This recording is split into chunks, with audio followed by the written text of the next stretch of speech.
active versus passive listening. What's the difference and what are they each for? First off, both of them are important. I'm not saying you should never do any passive stuff because sometimes your brain is tired and you can't be focusing on Tigrinya like you want to. But you still need to have dedicated time for active listening if you want to make progress. What are some things you can do for both types of listening? For passive listening, just as we talked about in the last video, you could listen to some of these news broadcasts and just try and see if you can get the gist of what's going on. That's kind of fun.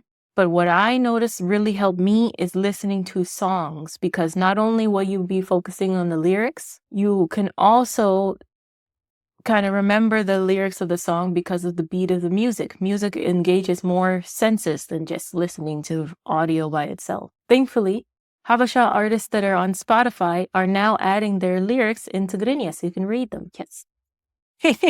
For active listening, you could listen to the music or the article and try and read it as you go along.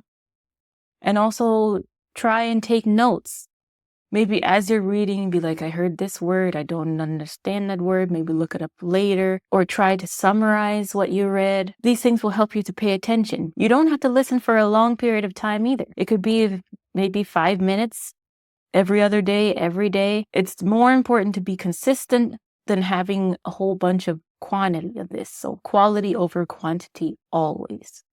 A bonus is try and have a conversation with an actual person. That is where we're trying to get anyway.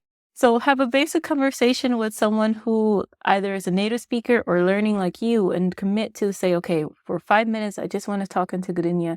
If I don't understand, I'll ask, can you explain that to me? And in the course that will be coming after this one, which is still in development, or if you're watching this in the future, I have a link to it below because it will be done. That will be focusing on how to keep the conversation going in Tigrinya as long as possible. That's active listening. What about active versus passive reading? Slightly different, but also important. Join me in the next video to learn about that.